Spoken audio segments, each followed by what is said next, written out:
Hello बच्चों, हम लोग कक्षा 10वीं का गणित भाग 2 का 7वां पाठ महत्व मापन देख रहे हैं। इसका पहला प्रश्न संग्रह 7.1 से संबंधित ऑलरेडी मैं 4 वीडियो अपलोड कर चुका हूं। इस 5वें वीडियो में हम लोग प्रश्न नंबर 9 देख रहे हैं कि प्रश्न क्या कह रहा है कि एक 7 मिलीमीटर, यहाँ जानकारी क्या दिया गया, 7 मिलीमीटर त्रिज्या, मतलब 7 मिलीमीटर त्रिज्या और 5 मिलीमीटर ऊंचाई वाली कुछ गोलियां हैं, इनको एक वेस्टर्न में रखना है। प्रश्न है कि कितनी गोलियां उस वेस्टर्न में हम रख सकते हैं। वेस्टर्न का मतलब एक बर्तन है, ये वेस्टर्न है। इसका आकार हमको दिया गया कि इसकी ऊंचाई 10 सेंटीमीटर है और इसका व्यास दिया गया है 14 मिलीमीटर। ध्यान रखिए, ये व्यास दिया गया, न कि त्रिज्या। इस वेस्टर्न में, मतलब इस बर्तन में हमें ये छोटी छोटी गोलियां भरना है। प्रश्न है कितनी गोलियां भर सकते हैं। गोलियों का आकार दिया गया है, मतलब आकार दोनों का लंबवृत्ताकार बेलन है, पर इसकी ऊंचाई 5 मिलीमीटर है और इसकी त्रिज्या 7 मिलीमीटर है। तो ये बड़ा इंपॉर्टेंट बात आपको ध्यान रखना है। यहाँ जो जानकारी है मिलीमीटर में है, यहाँ जो जानकारी है मिलीमीटर में है, लेकिन ये जानकारी सेंटीमीटर में है, जो कि ऐसा नहीं चलेगा। सारी इकाइयाँ एक समान होनी चाहिए। मतलब ये कि इसको भी हमें बेहतर होगा कि मिलीमीटर में बदल दें, या इसको सेंटीमीटर में रखें, इन सबको सेंटीमीटर में बदल दें। लेकिन आसान क्या होगा कि हम इसको मिलीमीटर में बदली करें। लेकिन उसके पहले हमें ये देखना होगा कि गोलियों के लिए अगर हम विचार करें, गोलियों पर विचार किया जाए, तो गोलियों के लिए उसकी त्रिज्या को मैं स्मॉल r मान लूं, जो कि 7 मिलीमीटर दिया गया है, और इसकी ऊंचाई को h मान लूं, जो कि 5 मिलीमीटर दिया गया है। और इस वेस्टर्न के नज़रिए से सोचा जाए, वेस्टर्न के बारे में अगर विचार किया जाए, तो इसका व्यास दिया गया है, व्यास दिया है 14 मिलीमीटर। याद रखो, लेकिन हमें तो त्रिज्या चाहिए। त्रिज्या को अगर मैं कैपिटल R मान लूँ तो हो जाएगा व्यास बटे 2, मतलब 14/2 बराबर 7 मिलीमीटर। और इसकी ऊंचाई को मैं कैपिटल H मान लूँ, वो जानकारी दिया है 10 सेंटीमीटर। लेकिन जैसा कि मैंने आपको बताया कि सारी जानकारियाँ मिलीमीटर में है, इसको भी बेहतर होगा कि मिलीमीटर में बदली कर दें। उसके लिए हमें 10 का गुणा करना होगा, तो ये आ जाएगा 100 मिलीमीटर। लेकिन सेंटीमीटर को मिलीमीटर में बदली करने के लिए हमें 10 का गुणा करना होता है। अब जैसा आपको 6वां सवाल था, लगभग वैसे ही ये सवाल है। फर्क ये है कि वहाँ पे शंक्वाकार जग को एक लंबवृत्ताकार बेलन के आकार के बर्तन में पानी भरना था। वही सिचुएशन यहाँ है कि छोटी गोलियां हैं, इनको इस बड़े बर्तन में भरना है। तो प्रश्न है कि कितनी गोलियां भर सकते हैं। तो ठीक वही लॉजिक होगा कि जितना ये जगह है बटे एक गोली कितना जगह लेगा, मतलब घनफल पर विचार करना हमें। तो इसलिए हम कह सकते हैं गोलियों की संख्या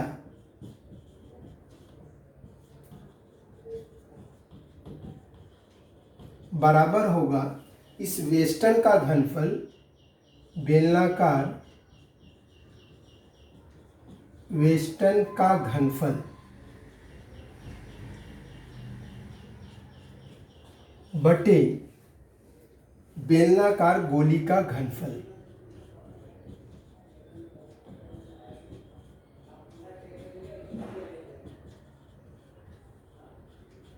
तो अच्छी बात है कि दोनों का आकार सेम है, इसलिए फार्मूला दोनों के लिए सेम होगा कि लंबवृत्ताकार बेलन का घनफल का फार्मूला क्या होता है, पाई r²h। पर ध्यान ये देना कि r और h हमने बेलन के लिए जो वेस्टर्न है उसको कैपिटल में लिया है, और यहाँ पाई r² स्मॉल h।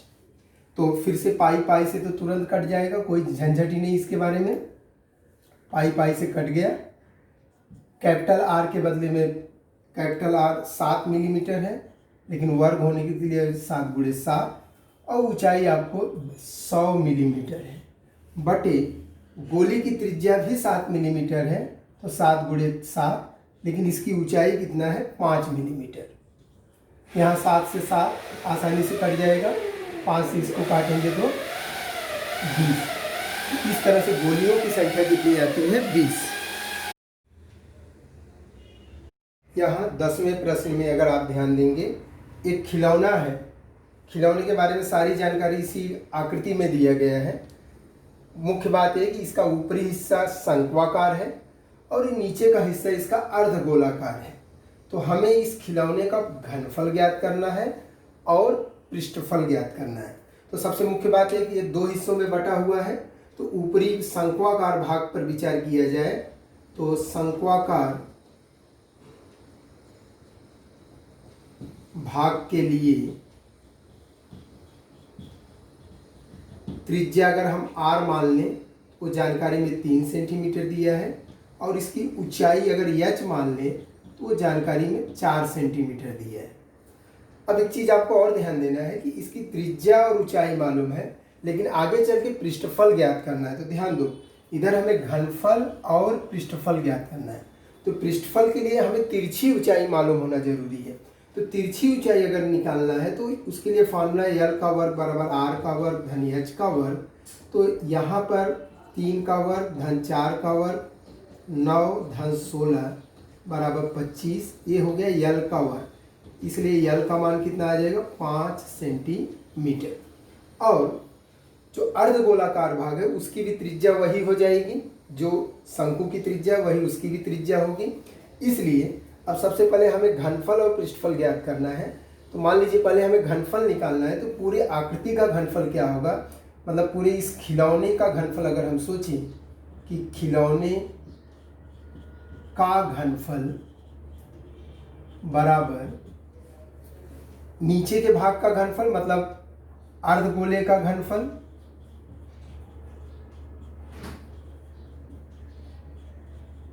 प्लस ऊपरी भाग का घनफल मतलब शंक्वाकार भाग का घनफल या शंकु का घनफल।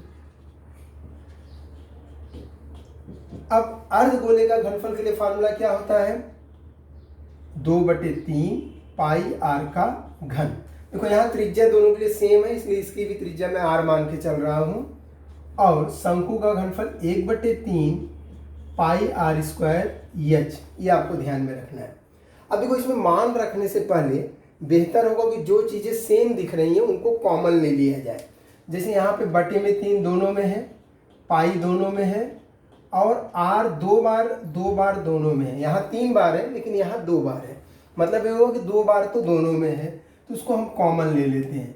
याद रखिए मैं बटे 3 कॉमन ले रहा हूँ। बटे 3 का मतलब 1/3 पाई r स्क्वायर। यहाँ से क्या बचेगा 2 और एक बार r बचेगा। जरा ध्यान दो, बटे 3 हमने कॉमन ले लिया, पाई कॉमन ले लिया, r 2 बार निकाले हैं मतलब 1 बार बचेगा, उसके अलावा ये 2 भी बचेगा। और यहाँ से क्या बचेगा 1/3 तो आ गया कॉमन, पाई कॉमन आ गया, r स्क्वायर कॉमन आ गया, मतलब h बचेगा। इसके बाद अगर हम मान रखते हैं तो हमेशा सुविधाजनक हो जाता है।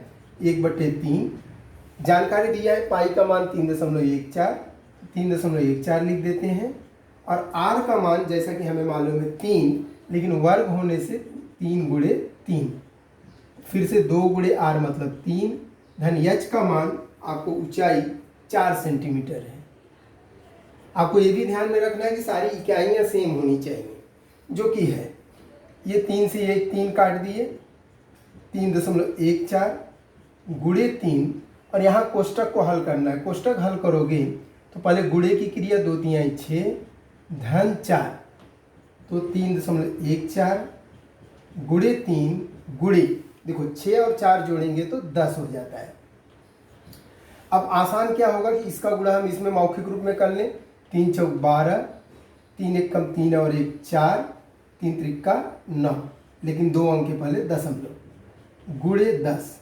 देखो 10 का गुणा एकदम आसान बात है, केवल दशमलव 1 अंक आगे चला जाएगा तो कितना आ जाएगा 94.2 घन सेंटीमीटर। याद रखिए घनफल है तो घनफल की क्या है घन सेंटीमीटर। तो इस तरह से बड़े आसानी से हम इस आकृति का या इस खिलौने का घनफल ज्ञात कर सकते हैं। इसके बाद इसी प्रश्न में अगला हिस्सा है कि इसका पृष्ठफल हमें ज्ञात करना है। इस पूरे खिलौने का पृष्ठफल। अब आपको ये ध्यान देना है कि भले इस पूरे खिलौने का संपूर्ण पृष्ठफल पूछा गया है या पृष्ठफल पूछा गया है, तो होगा क्या, ये वक्र सतह धन ये वक्र सतह। ये वक्र सतह मतलब इस शंक्वाकार भाग का पृष्ठफल धन इस अर्धगोलाकार भाग का पृष्ठफल। या ये पहले लिखो ये बाद में लिखो, दोनों चलेगा। तो मैं यहां लिख रहा हूं शंकु का वक्र पृष्ठफल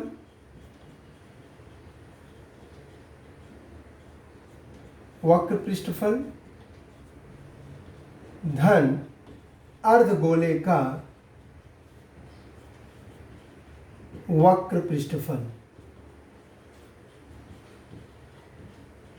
तो हमें इस खिलौने का पृष्ठफल ज्ञात करना है। वो पृष्ठफल होगा क्या, इन दोनों के वक्र पृष्ठफल का योगफल। अब शंकु का वक्र पृष्ठफल क्या होता है, पाई आर यल। ये ध्यान देना है, इसीलिए हमको यहाँ तिरछी ऊंचाई ज्ञात करना था, क्योंकि वक्र पृष्ठफल के लिए ये फार्मूला है। और अर्धगोले का वक्र पृष्ठफल होता है 2 पाई आर स्क्वायर। फिर से इसमें बेहतर होगा कि जो चीज़ कॉमन है, जैसे ये पाई दोनों में है, आर एक बार दोनों में है, उसको हम कॉमन ले लेते हैं।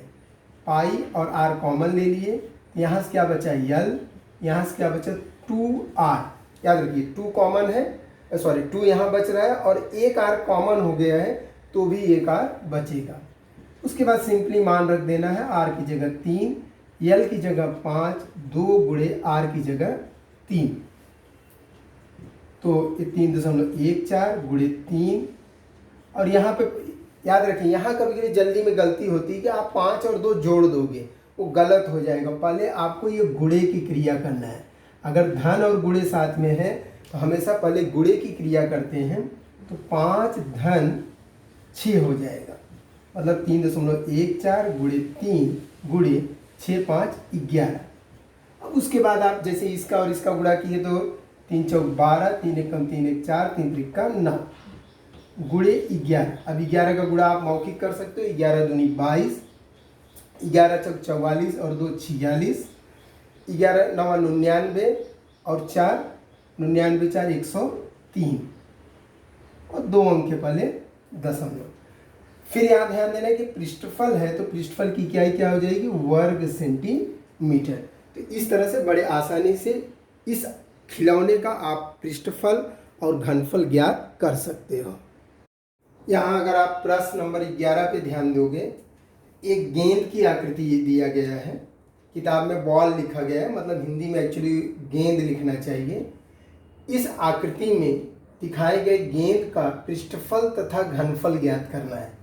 तो एक गेंद का आकार है जिसके बारे में जानकारी कुछ इस तरह से दिया गया है कि ए एंड से ये एंड तक की दूरी 42 सेंटीमीटर है।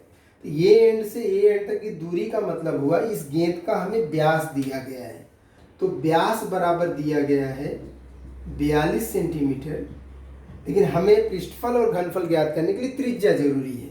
इसलिए त्रिज्या बराबर क्या होगा, व्यास बटे 2, मतलब 42 बटे 2 बराबर 21 सेंटीमीटर।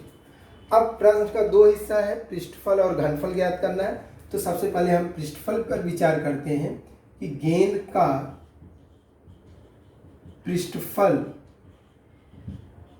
सीधा सीधा प्रश्न है, आपको त्रिज्या मालूम पड़ चुका है, पृष्ठफल ज्ञात करना है। पृष्ठफल बराबर होता है 4 पाई आर स्क्वायर। सूत्र याद होना चाहिए।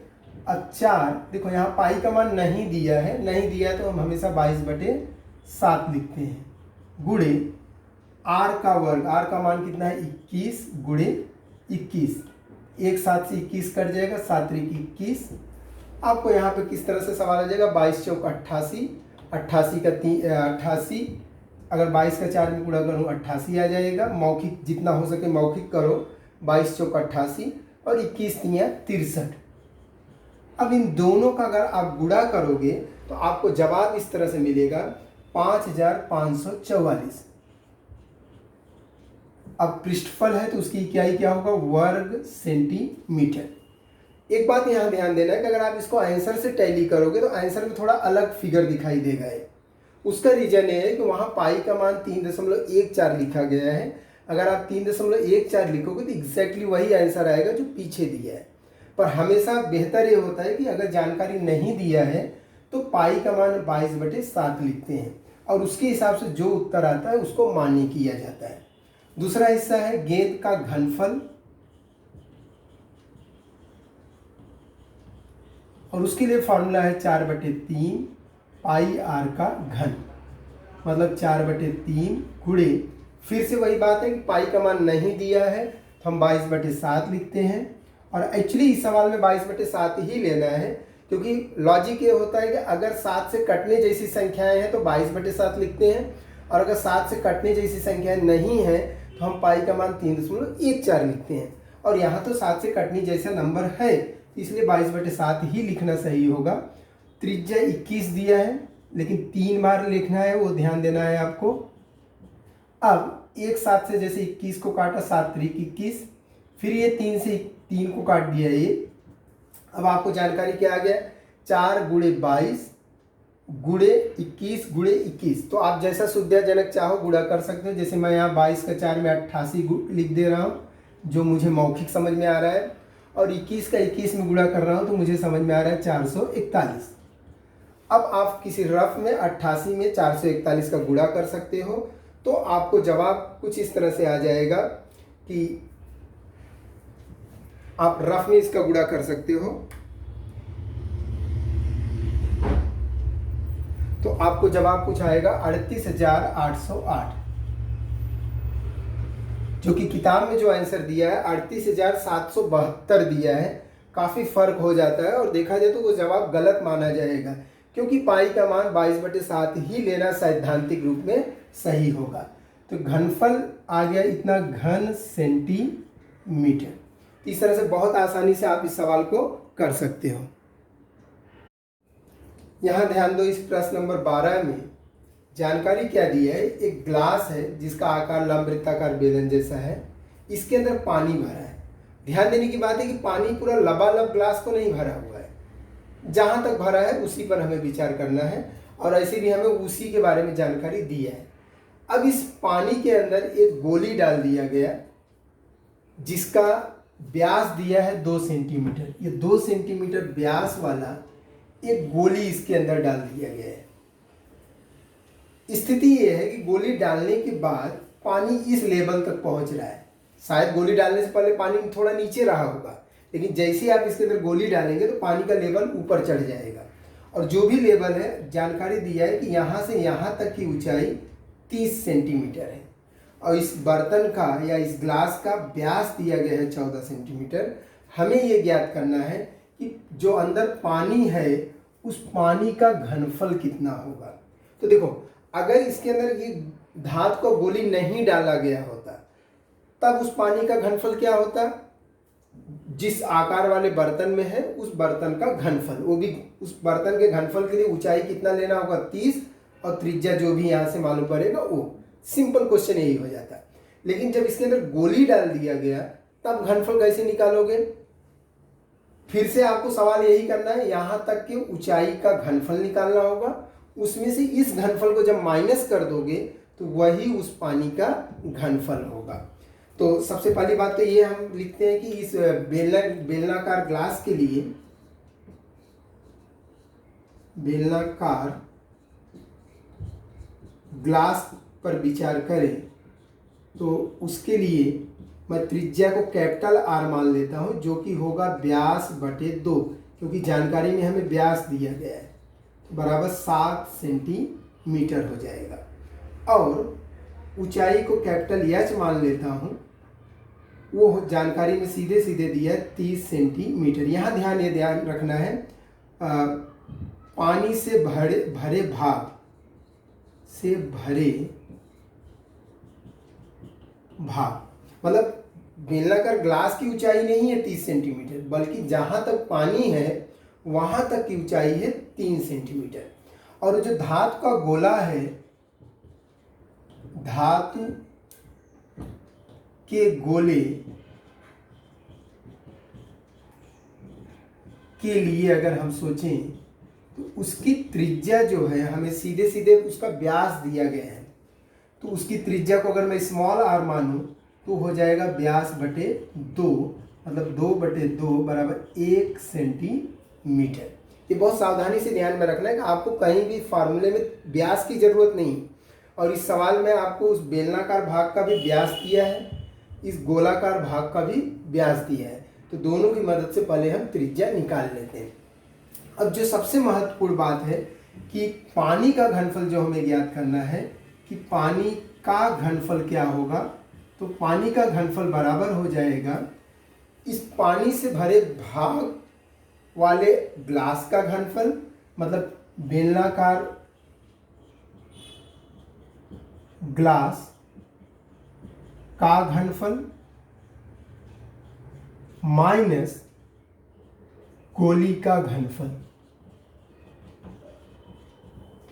अब बेलनाकार भाग जो ग्लास है उसका घनफल क्या होगा, pi capital R square H minus यहाँ हो जाएगा 4/3 पाई स्मॉल r का घन। अब फिर से दोनों में पाई कॉमन है तो मैंने पाई कॉमन ले लिया। याद रखो r कॉमन नहीं है क्योंकि r इसका अलग है, इसका r अलग है। यहाँ से क्या बचेगा R स्क्वायर H, यहाँ से क्या बचेगा 4/3 r का घन। पाई फिलहाल ऐसे ही लिख रहा हूँ, और ब्रैकेट में कैपिटल R के बदले में 7, मतलब 7 × 7 गुणे उसकी ऊंचाई 30 सेंटीमीटर है, माइनस 4/3 गुणे r का घन, मतलब 1 × 1 × 1। तो इस तरह से यहाँ आ जाता है पाई। इन तीनों का गुणा करोगे 7 × 7 = 49, 49 का 30 में गुणा 3 × 9 = 27 और 3 × 4 = 12 और 2 = 14, लेकिन एक जीरो बढ़ा दिए, माइनस यहाँ देखो 4/3 गुणे 1 × 1 × 1, तो गुणा करेंगे तो 4/3 ही आएगा, और 4 में 3 से भाग देंगे अगर तो 3 × 1 = 3, 1 10, 3 × 3 = 9, 3 × 3 = 9, ऐसे आते जाएगा। तो हमें दशमलव के बाद 2 ही अंक तक विचार करना है, तो यहाँ कंफ्यूज मत होइए। 1 × 1 × 1 1, उस 1 का गुणा 4 में करें 4, मतलब इस सबको मिला के आ गया 4/3, और 4 में 3 से भाग दिए तो ये आ गया। तो पाई गुणे 1470 में से 1.33 घटाओगे तो 1468.67। इसी बात को आप ऐसे लिख सकते हो कि यहाँ पे मैं ये जानकारी लिख रहा हूँ कि पानी का घनफल बराबर, देखो यहाँ पे पाई का मान मैं नहीं रख रहा हूँ, आप चाहो तो पाई का मान 3.14 रख सकते हो या 22/7, लेकिन चूंकि उत्तर में पाई के रूप में ही उत्तर दिया है इसलिए फिलहाल मैं ऐसे ही कंटिन्यू कर रहा हूँ कि पानी का घनफल बराबर, यही उत्तर है, लेकिन अंक को पहले लिखा जाता है और सांकेतिक बात को बाद में लिखा जाता है। तो 1468.67 पाई घन सेंटीमीटर। याद रखिए घनफल है तो घन सेंटीमीटर, इस तरह से ये उत्तर हो जाता है।